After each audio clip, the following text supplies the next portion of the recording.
చూడు పార్వతి, వృద్ధ బ్రాహ్మణ రూపంలో ఉంటాను, నువ్వు వృద్ధ బ్రాహ్మణిగా మారు. ఇక్కడే ఈ సరోవరంలో ఈ బురదలోని దిగిపోతూ ఉంటాను. అమ్మా అమ్మా ఎవరైనా లాగండి అమ్మా, పెద్దదాన్ని లాగలేకపోతున్నాను, మా ఆయన దిగబడిపోతున్నాను నరు పరిగెత్తుకొస్తారు.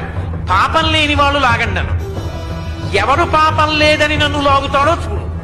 శిఖరం దిగొస్తున్నారు అందరూ. అమ్మా అమ్మా మా ఆయన పెద్దవాడు ముసిలివాడు దిగిపోతున్నాడమ్మా, ఊబిలో లాగండి లాగండి లాగండి అంటుంది ఆవిడ.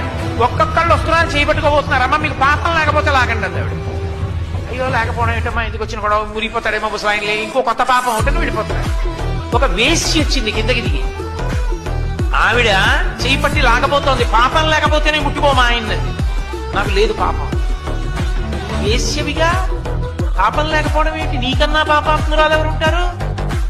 అవునమ్మా, ఇంతకు ముందు ఇక్కడికి రాకముందు పాపాత్మురాల్ని నంది శృంగంలోంచి శ్రీశైల శిఖరం చూశానమ్మా.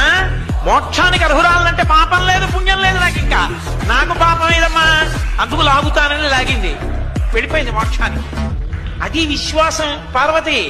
అది ఉన్నవాడికి ఇస్తానన్నాను, నమ్మకం లేకుండా చూసిన వాడికి ఇస్తానని నేను చెప్పలేదు. ఇస్తానంటే అది నమ్మి చేసిన వాడికి ఇస్తానన్నాను.